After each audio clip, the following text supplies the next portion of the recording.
When you create a database in AWS, there's a lot of options that you can go through. So let's take a look at them in more detail. We're going to create a Postgres database this time, PostgreSQL. And instead of using the easy create, which works fantastic by the way, we're going to do standard create and take a look at some of the more detailed stuff that we can start to talk about. Now obviously I am going to go for a free tier. Just because this is a test machine, this is a demo machine. It's not something I'm going to set up for production. Obviously, if you're doing development, you probably should be setting up for dev test, and production would be completely different. But for now, I'm just going to go with the free tier. We're going to define the instance, and we have to have the login name. I'm going to go ahead and go with the default for the name, and supply a password.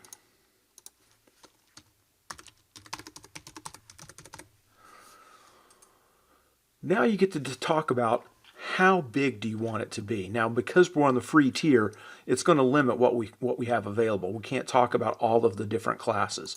So that's fine.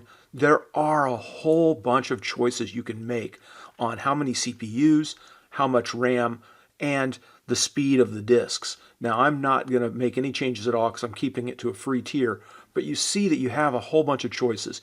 You'll have to make the decision yourself based on either knowledge of how your system is going to behave or based on monitoring of your databases so that you know what kind of a load to anticipate. Otherwise, you can use the monitoring tools built into AWS after you create your database to determine if you need to actually take that up or down in scale. Obviously, the storage type, you can do provisioned IOPS, but again, keeping it on the free tier, we're going to keep it low. You can allocate storage as well. Once again, I'm on the free tier, I'm going to keep it very small. You can have the storage auto scale. Now that's what I've got it on right now. It will go up to a certain limit, and that's fine. I mean, because this is, again, a test machine, I'm not going to be hitting that. You also have the ability to set up durability to ensure that you've got standby instances of your servers.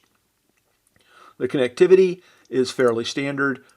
You can use the existing VPC, which is your virtual private cloud, or you can create a new one. I'm going to go ahead and leave my existing one in place, and I'll talk about why in a minute. Additionally, you can make some changes to more configuration stuff. For example, you can define a particular subnet group, but more importantly, you can define whether or not this database can be accessed externally to your VPC. So if it's outside of your virtual private cloud, then you can, from your desktop, connect to it. So you may want to set that up as you're going. You can also create groups within your virtual private cloud and manage those. I'm just going to go with the defaults and let it go to the normal instances. And finally, you can control the port that it goes to. 5432 is the default, but you can make changes to that as you go along. So all of that is also available. Password authentication, or if you want to get into Kerberos or something else, you can do that too. You can also then get into some additional configurations to set up additional functionality. For example, we could have a built-in initial database name, and it will create a database on the fly. We can start setting up parameter groups in Postgres, which is pretty cool. We can control the backup methods for the database and the retention. You can't go out a whole lot on the free tier again, but you do have this ability to make these changes. So this is pretty cool. If you want to, you can define a backup window too. If you've got a very particular set of recovery point objectives, recovery time objectives that you want to set up, you could make some modifications here to ensure that you're going to be able to meet your recovery point objective better by specifying when it goes in. Also, if you're monitoring your database, you may want to have a particular window for performance reasons to only run the backups during that window. Copy tags, and you can enable performance insights. I recommend it. It's a great way to get some information about what's going on. And you can enable enhanced monitoring, which gives you the ability to capture more metrics and more processes. And you can control that down to pretty precise 1 second of data. I'll be doing a video later on the tools, the tooling that comes with the enhanced monitoring, but we're not going to cover that today. You can also export your logs as you go along. I don't recommend it. And you can define the maintenance and the maintenance window and make those definitions.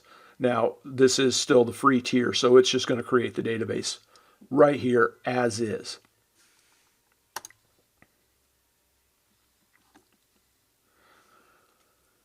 Now, this does take a couple of seconds to do. It may be 2 to 3 minutes for it to create even a small database like this.